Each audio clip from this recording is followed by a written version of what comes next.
to check my Twitter account here. Look at that. Oh, look at somebody at trampoline park. Get some air. Hashtag LOLOL. Hashtag awesome. Oh, excuse me.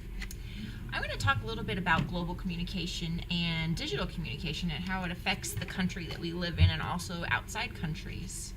There are many disadvantages and advantages of a few select types of digital communication that I'm going to discuss briefly.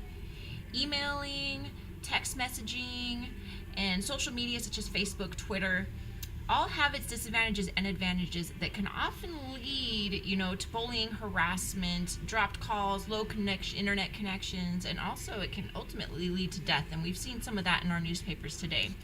I researched 5 different articles to discuss kind of what was going on with the world and see if that we're kind of comparable to them.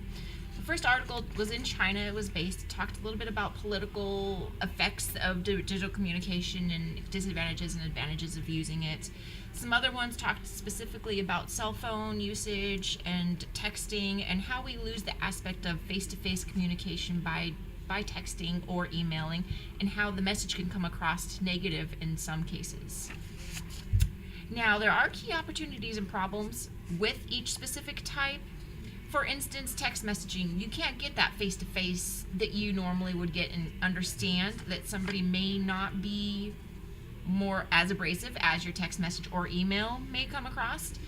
This is kind of overwhelming, not only for me as being a manager now, but getting a text message instead of a phone call. I prefer to have that verbiage over a digital form, which is text message. Now, people are using, text messaging and emailing and also video messaging as outs for giving notice.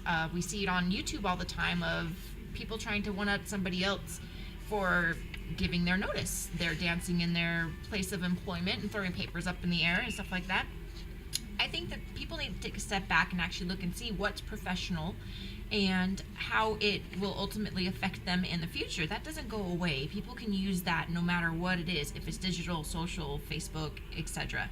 Now, we have company policies that limit those things now, but it would be nice if people would understand the effects that it actually ultimately has on them. Now, we can actually use some other forms of digital communication to block certain things, so that employees can't pull up Facebook on their phone or Facebook on their computers and stuff like that.